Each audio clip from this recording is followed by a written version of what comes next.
How are you all? Wyrm here. So the live letter digest actually just released a few minutes ago, and I wanted to go through it with everybody just to pretty much go over some of the important bits of the patch that's about to come in just about a week's time. I've left the full link to the digest in the description so you can read over all this yourself as well. So the digest starts off with some of the basic stuff. So first off, you have the entire live letter which has been uploaded. Now it is a few hours long, so you may need to do a bit of skipping through it. It goes into some detail regarding the new patch 5.3 Reflections in Crystal. So the trailer for that here as well in English, so if you want to watch that. It goes into some of the upcoming features of the patch, so important ones. So we've got a new dungeon incoming, the Hero's Gauntlet. We don't know exactly how this is going to be implemented yet, but this is it here. It might be main story related, more than likely. We've got a new trial incoming as well, so we've got its normal, and then we've got its extreme difficulty. Now, we're not 100% certain where these are coming in, but it's likely going to be the Chronicles of a New Area, so with Gaius, for example. Finally, then we have the new Near raid, which is the Puppets Bunker. People have been looking forward to this for ages. My FC is really excited about this, and we're doing a full FC run later. Some of the other things to look into is a Realm Reborn revamp. So the old zones are getting revamped, and flying is getting introduced into the new zones. There's also going to be main story changes as well. The main story is going to be condensed because right now it is a bit long in Realm Reborn. So it's being condensed. A lot of elements are being combined. Other elements are being removed entirely. So if you are doing the story or wish to actually go through the story again, best to get a move on now before everything changes on August 11th. The other main thing, which is not coming in 5.3, it's coming in a patch just beyond it, is the new Resistance Weapons quest. So that includes the new large-scale instance, which is the Bozan Southern Front, which is just another way of saying it's the Eureka of the Shadowbringers expansion. Now, it's going to be a little different, but it's going to be similar to Eureka in a lot of ways. So people who did Eureka in Stormblood will easily recognize a lot of the elements. There's a lot of Gatherer and Crafter updates as well, particularly coming in this patch. There's a lot of, it's mostly like custom deliveries. You get a new trial synthesis, so you're able to try and synthesize an item in a trial basis. A reverse lookup of recipes using materials in your inventory, so it scans your inventory for everything you have and then it's able to look them up. Items requested as collectibles will no longer be random as well. Asgardian Restoration update in 5.31 and the Sky Seal tools in 5.35, so the same as your resistance weapons. You'll be able to upgrade your crafter tools at that patch as well. Now, these are mostly quality of life changes in terms of all of these here. Now, crafters and gatherers are excited about it, but there's a lot of skepticism on the other side as well. People don't really like the fact that they're making crafting even easier. People like crafting to be its own real hard, difficult system. And this just, it makes it a lot more accessible for new players, which is brilliant. But the veteran crafters and gatherers are kind of on the fence about it. Now, this is a major thing that's actually incoming. This is another quality of life change. So, a party of players are able to join another party via the party finder. So that's a major thing. So, if you have a party of like 3 people in the party finder, and then another party finder appears for that same content and it has it like 2 people in it, you can take your entire party and join that party, which is really good. It's something that the community has been asking for ages. The options specify 1 player per job will be added in the party finder. That's another major update. Players will be able to use the world visit system while in a cross-world party. That's a major one. That increases the world visit system's accessibility, particularly for hunt groups, because hunt groups had to disband and then reform on the new server, for example. New chapters will be added to New Game Plus. We're not 100% certain what this is going to be, but we're assuming it's going to be Realm Reborn related, because that's the last thing we have yet to get. New token exchange vendors will be added in major cities. I think this is mainly for tomestones, like the older ones, like the Poetics, for example. I think they are planning to combine them all together. So you're able to access them all at one of the major NPCs, and they're going to be in the main cities. So you won't have to travel to Mordona or Idleshire again in order to do it. At least we think so. We're not 100% certain. A fashion accessories memory will be added, which includes parasols. So you remember that parasol that you got in the Asgardian Restoration, so you should be able to actually have a fashion accessories menu. Now, there's a number of little bits and bobs that are actually in the notes here. So the sticker mode, which we all saw, People were pretty on the fence about this, mainly because it didn't really add anything major gameplay wise. I mean, sure, if somebody doesn't know how to edit their own screenshots and graphics themselves, it's pretty good, but people were pretty much on the fence about it. They didn't really know what to think. Now, here's where I already went into detail regarding this. So, A Realm Reborn is getting completely redesigned in order to accommodate flying. Because if you look beyond the mountain ranges of A Realm Reborn, beyond the sea, you'll notice that the terrain is actually unfinished. So they needed to actually update the terrain of A Realm Reborn in order to actually show everything properly. So they'll add mountain ranges, oceans, lakes into the background in order for everything to look seamless when you're flying around on your new flying mount in A Realm Reborn. So that's going to be a major change, so I'm looking forward to that. This is also an interesting one. They've actually been updating the ambient sounds while flying. Now, this is something we'd notice all the time, particularly in Heavensward. When you're flying around, you get these weird kind of sound blips that actually happen.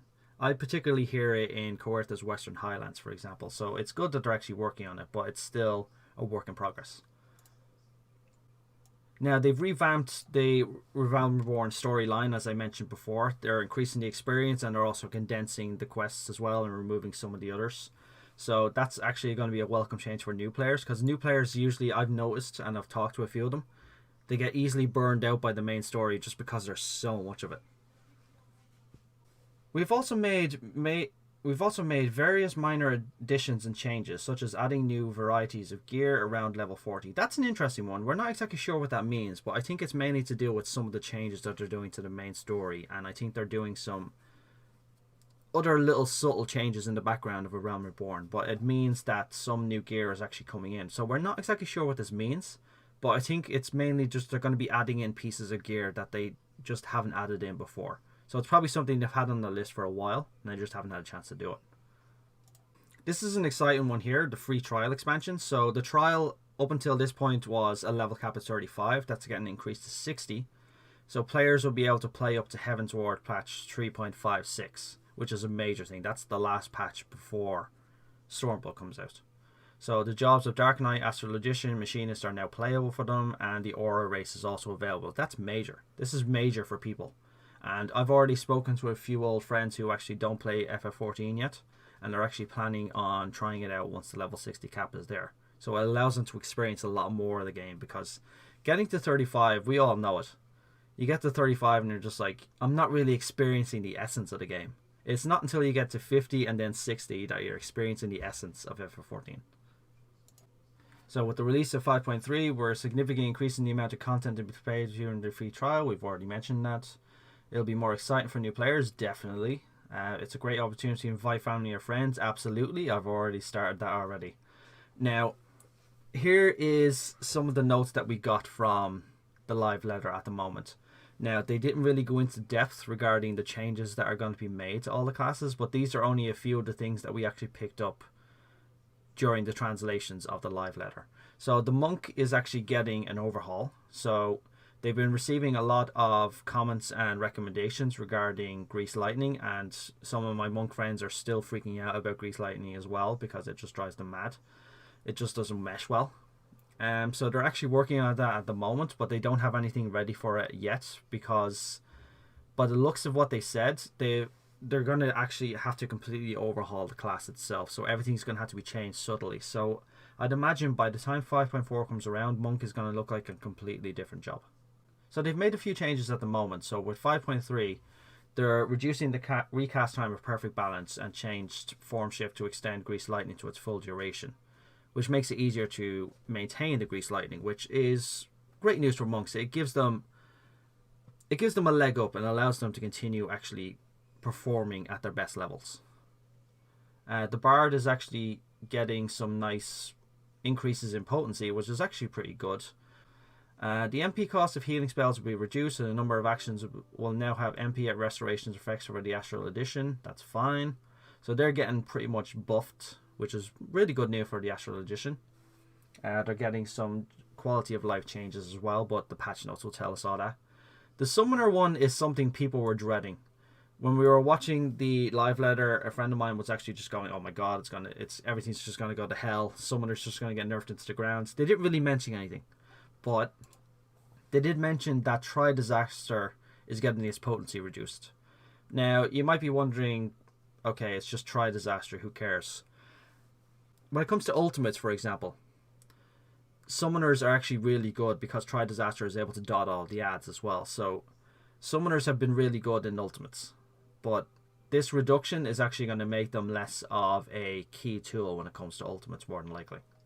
It allows other casters to actually get in on that action. So we got the new near raid, the Puppet's Bunker.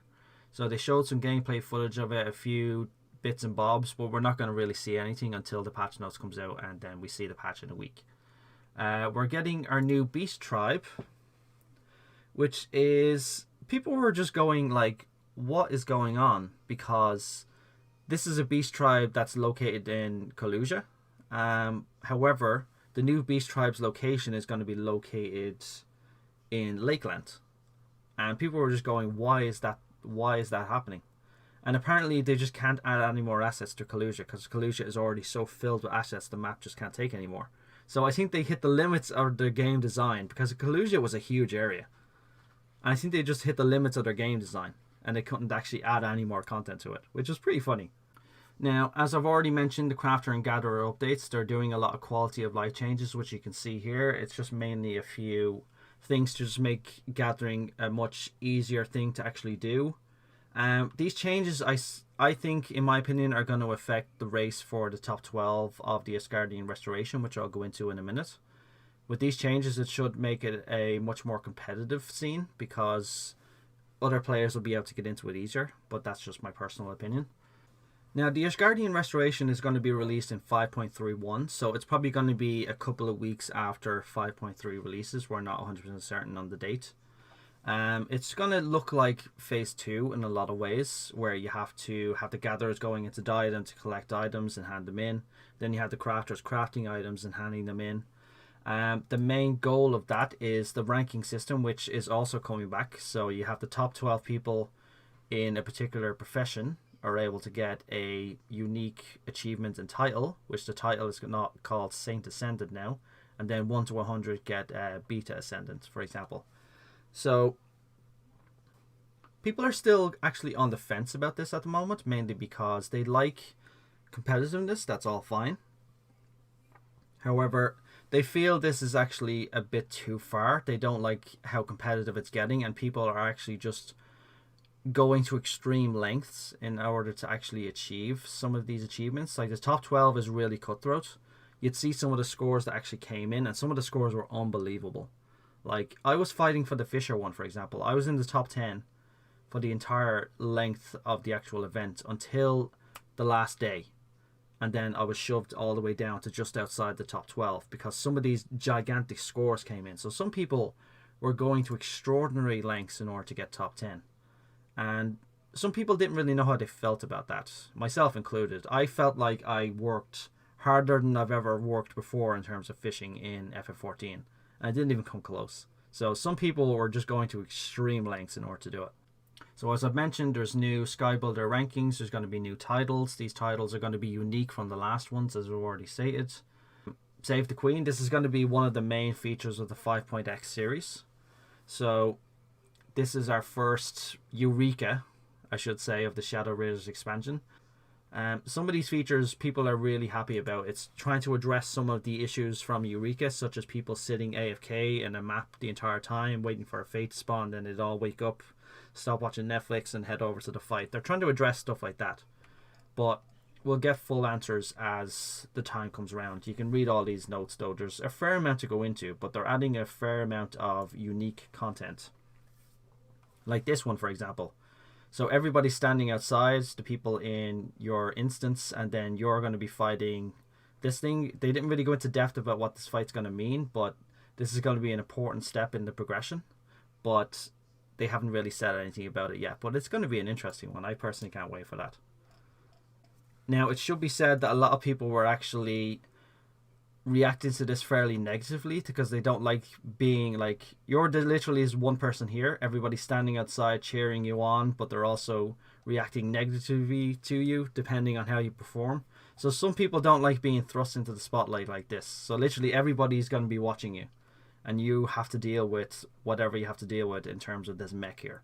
And if you lose, it might be a bit embarrassing, I don't know, but some people were just so afraid that this was going to be a negatively used thing, that people are just going to use it as a way to attack others. So we're not really sure how it's going to go. We're just going to have to wait and see. Now, as I've already mentioned, this is all about gaining your new resistance weapon, so you can read all the notes here. Pretty much we've already gotten the first stage of the weapon already, so it was fairly simple to get. And if you haven't done it yet, please go get it now, because it makes things a whole lot simpler for you. So they've mentioned here, we recommend accepting the quest to begin augmenting the resistance weapons after you unlock the Bozan's Southern Front, since both can be progressed simultaneously. The item required for augmentations can be found both in and outside the Bozan's Southern Front. We're not exactly sure what this means, so you can choose how you want to collect them. So this is a rather interesting one. They didn't really elaborate exactly what this means, but they just generally said that the item was available inside and outside.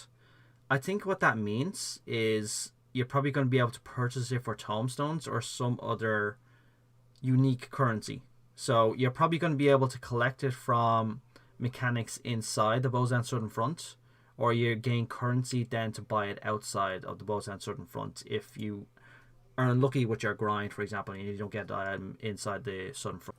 Oh yeah, this is another thing that's actually come back. The Yokai Watch Gather One, Gather All is on its way back. So if you remember, we got all these unique kind of weapons back in the day.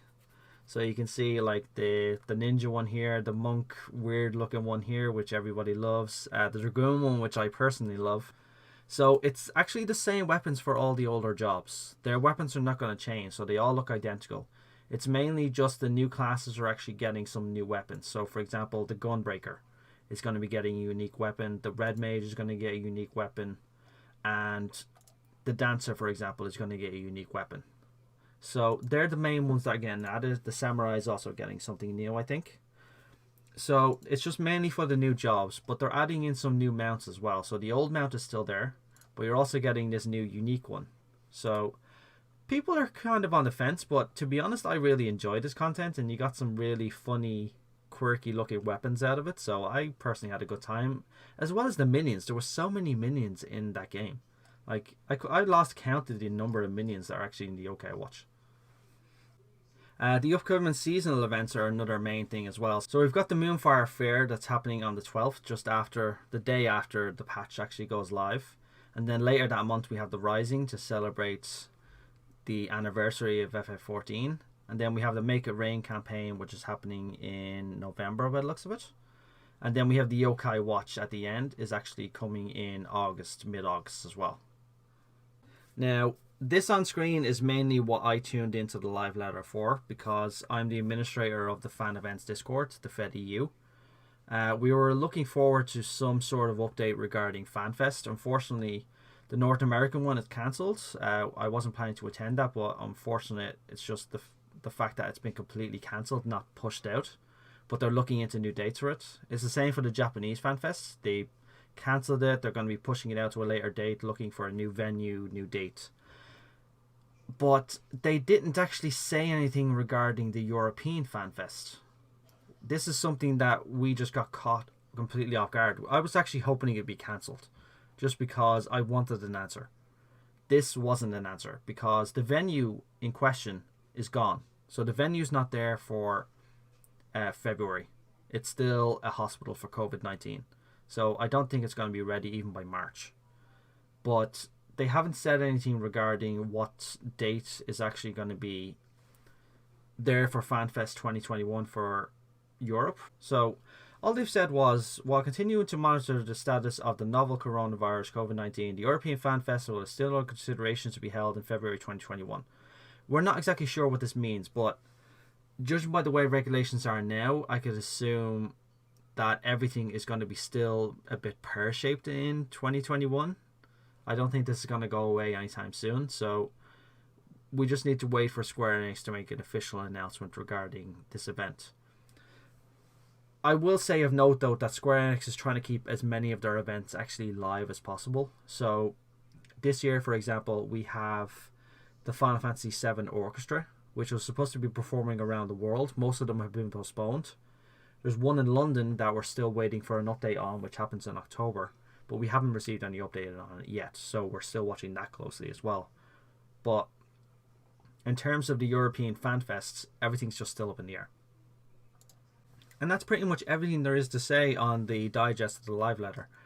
We're not going to learn much else until the actual patch notes come out. So the patch notes should come out a day or two, I think literally the day before, during the maintenance of 5.2 into 5.3. So more than likely we'll hear about it on August 10th. Thanks for tuning in, guys. If you like this video, if you like me actually going through this, I know I mumbled a lot and I apologize, but if you did like it, leave a like and a comment, and if you have any recommendations on how to improve this, please leave it below and I will do my due diligence in making this a much more streamlined and improved content. And if you want to see more of my videos, you can hit that subscribe button.